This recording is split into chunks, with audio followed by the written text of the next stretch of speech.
Kubernetes for Humans.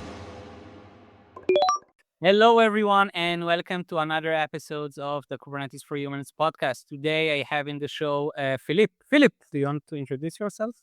Yes. Hey, thanks for having me. I'm Philip. I work for Elastic. I feel like in the Kubernetes ecosystem, many people still know us as ELK. And I've been I've been at Elastic for 10 years at this point.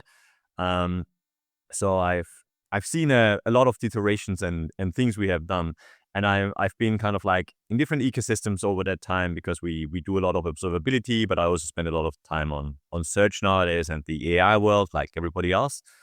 So that's what I'm doing. And today I'm in Vienna, where I'm from, but normally I'm based in San Francisco. But I came a bit closer to you in time zone, so it's a little easier. Mm-hmm. No, that's cool. That's super cool. So 10 years in Elastic. Maybe walk us through, I don't know, like Elastic. Share a bit about your history, right? Like what led you to Elastic, and maybe also it would be interesting to hear your experience first-handed from like Elastic growing, like you said, from like a Kibana dashboard to what it is today. Yeah. So I was the small startup at my university back in the day. Though they did well. I think they reached 100 plus people and were sold to an American company. So they did well. I didn't kill them. But there I had the opportunity to try out lots of data stores, and we were using back in the day, like 15 years ago, it was the NoSQL days, and we were using almost any NoSQL data store that was out there. We had Okay. Redis and MongoDB and Elasticsearch, of course, and we used MySQL and ActiveMQ, and I had a full circus of tools that I was using. And Mm-hmm. then I started doing more meetups and conferences around that. And at some point, I felt like that was maybe too much for my role because I was basically the main person managing the data stores and doing all the DevOps work. I did AWS for the company, but I was the only person, and there were only one of the co-founders and me. We were the only ones on the pager.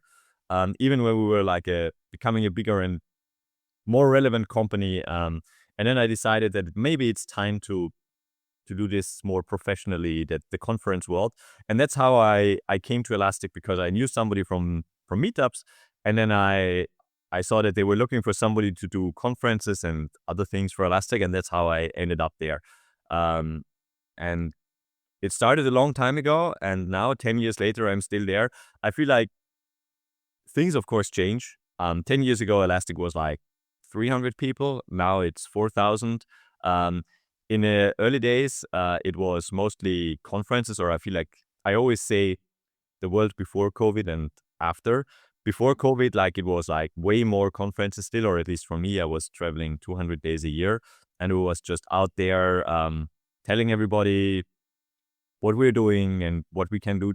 And then during COVID, I stepped a little more back. Now I have a larger team, and I always jokingly say I spend 80% of my time management and 80% IC work. Though a lot of it is also internal facing, like I get to review a lot of things.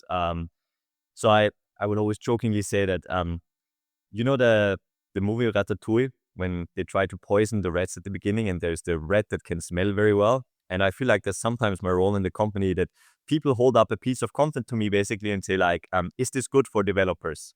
Or you've spent so much time with the community, like, is this what we should be saying? And then it's like in the movie, it was this smell test. It's like, is something poisonous or not? For us, it's not poisonous, but it's more about like, is this a good fit or not? The main problem though is it's not like our content necessarily is poisonous, but it's often like, no, we should do something better. But then it creates a lot of work to actually say how it should be better, and what needs changing. So those are the things where I spend a lot of my time today.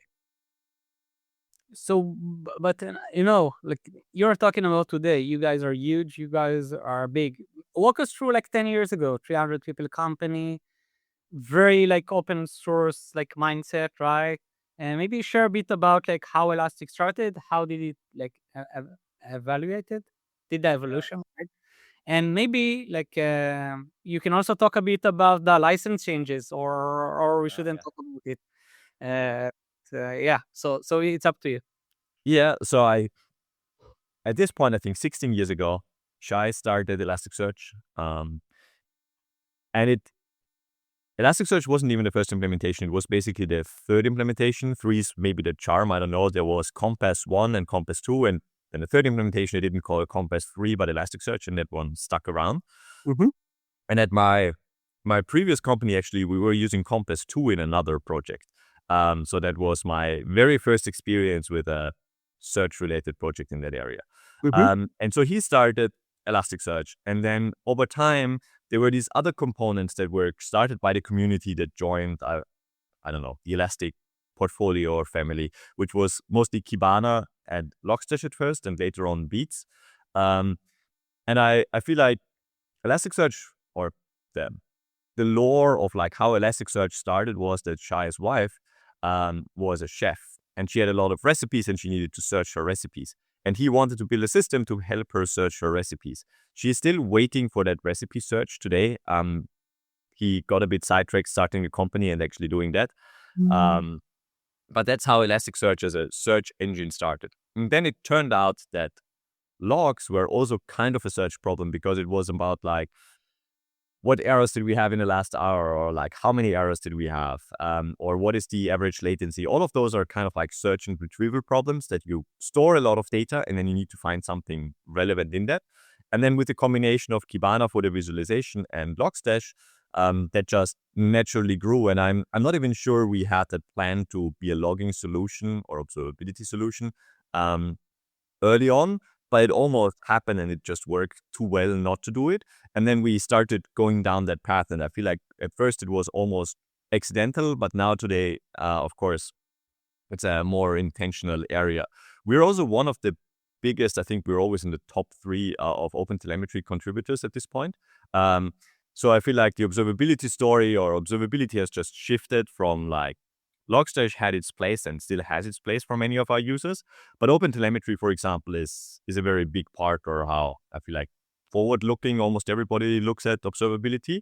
And that's why we're heavy contributors, but also heavy users of that. So we have a managed OTLP endpoint in our solutions nowadays that you could just use. And then you just point your applications at that. And you can still pull and parse your log lines, but you don't necessarily have to if you just integrate into OpenTelemetry. So there have been a lot of the changes over the years. Like initially, I feel like we were small and we were just doing stuff that kept working. Nowadays that we're larger, I feel like it's more intentional efforts to some degree, that observability is an official solution besides search and security, what we do as a company. But that we have kind of grown into that. And then, yeah, as you mentioned, we've had that license change. I'm always tempted to say, like, unfortunately involved in that, because it was a kind of like a painful experience for everybody involved. But the thing turns out that if you have a successful open source project, there is a cloud provider that likes to take your work and sell it to others. And the problem is, I think providing something as a service is fine, but like if the ones doing the work don't make any money out of that, but somebody else does, it kind of like strangles the product in the long run. So we try to force them into their own path, and we picked our own. So we have made the decision through the licensing. By the way, while a lot of people know that we relicensed to back then SSPL and Elastic License version 2, a bit over a year ago, we added the AGPL as a license option back. So Elasticsearch is open source again, or you can get at least a large part of that source code under the AGPL license again. Again, that big cloud provider does not want to touch AGPL normally. So that gives you a safe enough path of where you can go. And yeah, that we did the license. The first license change was in 21. And then, yeah, a little while ago, no, maybe I think it's almost 2 years ago at this point, that we did the AGPL option. Time is passing so quickly.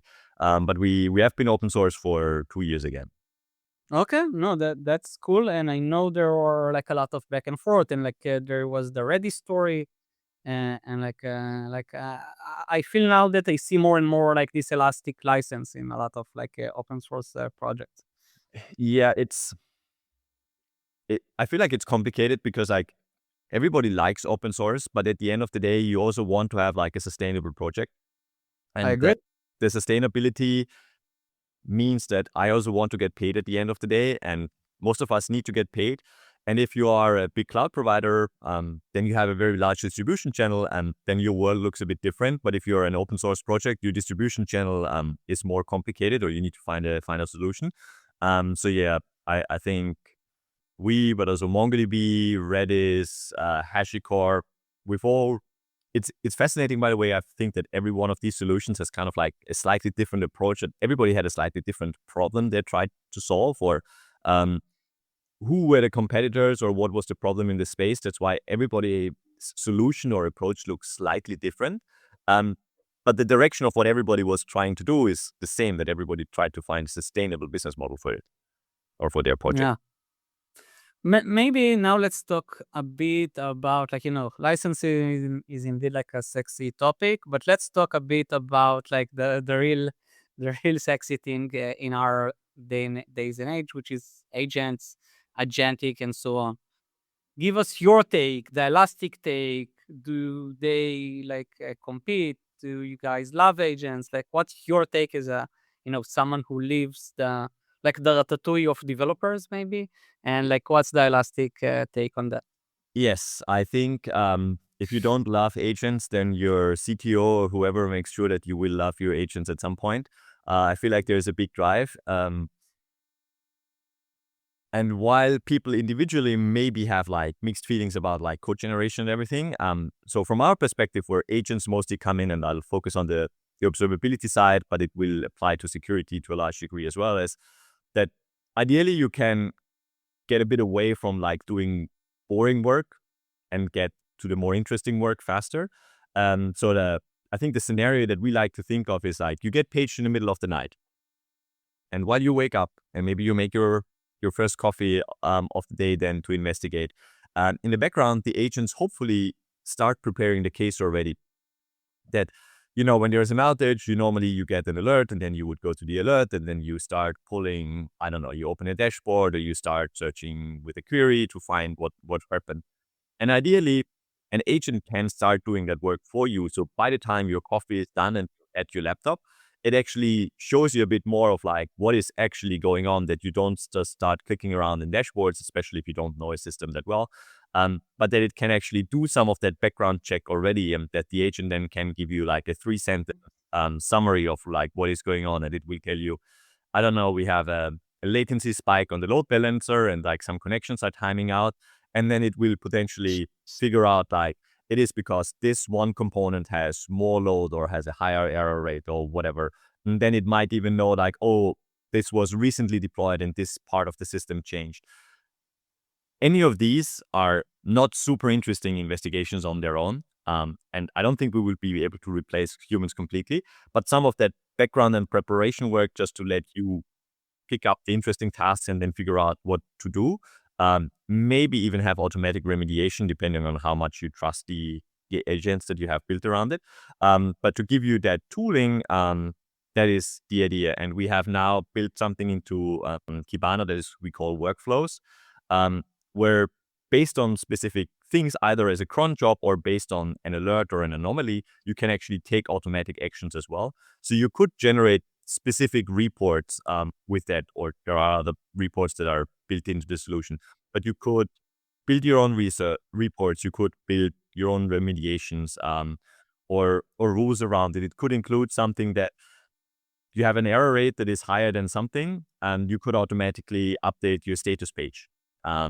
Because we all know like people often forget to update their status page, or it's like very delayed, and then everybody complains that you're not transparent or it's not visible what is going on with your system. So I think there is a lot of things where agents can actually do very interesting and helpful things, especially when you wake up in the middle of the night and you're not fully awake yet, and they just help you do all the common steps that you should do, and also give you some options and just make your work easier. I don't think we'll completely replace the humans, but And agents actually hopefully allow you to get rid of some of that boring and repetitive work and just do more of that for you. no, then that makes sense. And let's talk a bit about like business models, right? For Elastic, like is it good? Like every day is a good days for you guys? Is it a bad day, right? Like everyone is asking themselves, are we using AI, right? Are we enabling AI? What's the Elastic take on that? I mean, I feel like right is a very fleeting term, or I think there's this funny quote about people saying like, "Oh, I'm currently unemployed, and I'm so glad that I'm unemployed. Otherwise, I wouldn't be able to keep up with all the AI changes anymore." So I think it's important to keep in mind that it's a it's a process. It will just keep changing over time, and whatever we do today will evolve. I don't think anybody has the final answer yet, and so the right amount of AI, we'll have to see. Or I don't want to be too evasive here, but I feel like there's a lot of like Twitter is very polarized today, and everybody's saying like this is the only way to do something, and you need to do this, otherwise you're doing it wrong.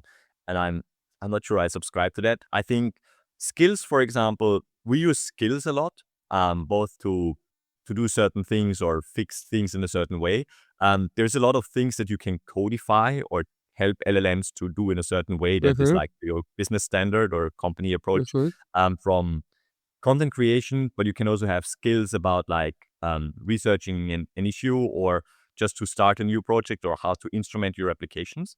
There is a lot to that, but it's an evolving thing of like how to do that. Sometimes I wonder like skills are like this very free flowing text, which feels very, I don't know, chaotic to me. Like when I think like code is very deterministic and that's nice. Skills are often like, yes, you put something there and then it works or it doesn't work. And then you need to have evaluations, how well it works. I feel like we're still learning a lot of the things. But when I look at like 3 years ago, when you started using ChatGPT, maybe, the evolution of how far we have come and how much the systems have improved, but also how much better the integrations got, it is fascinating. And like we made a lot of progress all over the place. So I think it's a process. We're not at the end yet. And I feel like a lot of the products are also still working on integrating or fixing their AI story. But we are working on that. And I think we have a lot of ideas. We're also doing a lot of prototypes internally, and our SREs use it internally a lot as well. But everybody is still trying to figure out like what will the end result be. And I don't think we're quite there yet. We're still in this growth phase of like where agents will take us for observability. No, that's quite a cool take. How so how do you envision like Elastic a couple of years from now, in this like new world? Do you think the observability, which was I feel once it was like the main core, and now I also use, by the way, like Elastic is a vector DB for some of my agents, right? Like it's also this capability. And you guys also have this security arm, right? So it's like security, observability, normal database. Like what do you think is the core, or is it all of it, or maybe on those different capabilities or pillars that you guys have? Yeah, I mean, we want to grow in all of the areas. And I think that where you see some of that strength, for example, is if you have like a knowledge base or you have your past GitHub issues, if we can pull that kind of like into the same engine as your observability data.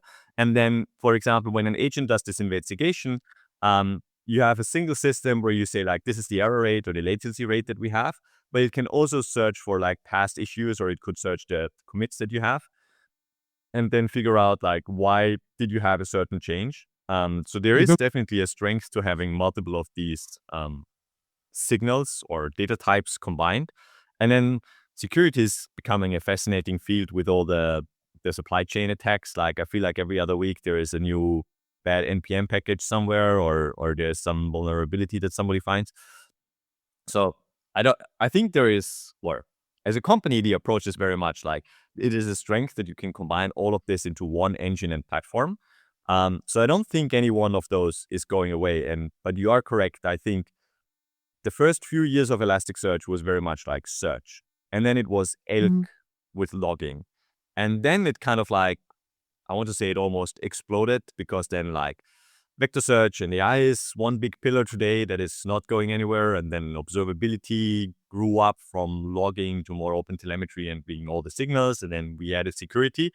And I think also from an implementation point of view, for us, the integration of like security and observability is like you have a large amount of data and you want to find what is relevant. And it depends a bit on what is relevant and how you define relevance for the specific use case. But there's a lot of shared tooling under all of that, because for security, you might look for a specific hash or action or chain of actions that a user or account is taking.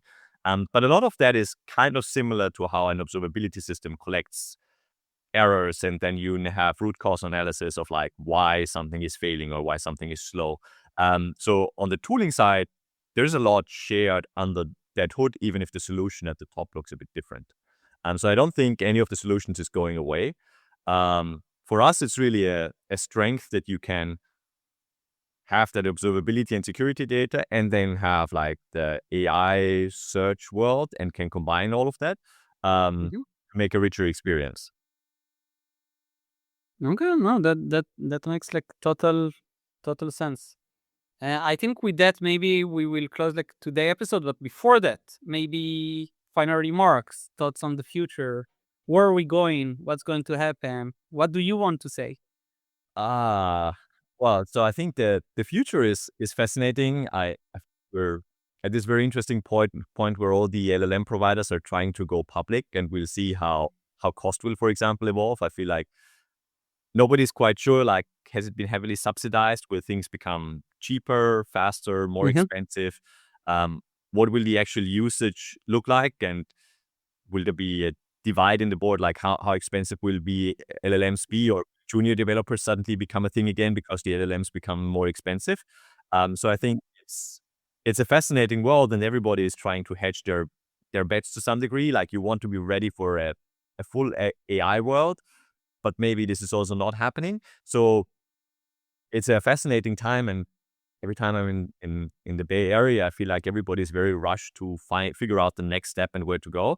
So it definitely, it's not like a relaxed time in tech, I feel like, but it's a very interesting time, even though if many people feel very pressured or rushed, because everybody feels like we need to find the right thing now, or we're history. Which is definitely exciting. So it's not a boring time. I think that's great. Okay, that's super cool. And with that, we will close today's episode. I wanted to thank you, Philipp. I know that, by the way, like this call was rescheduled a couple of times. So I'm super happy that we were able to get you and all in good vibes. So thanks a lot. Thanks for having me. Yeah, bye-bye.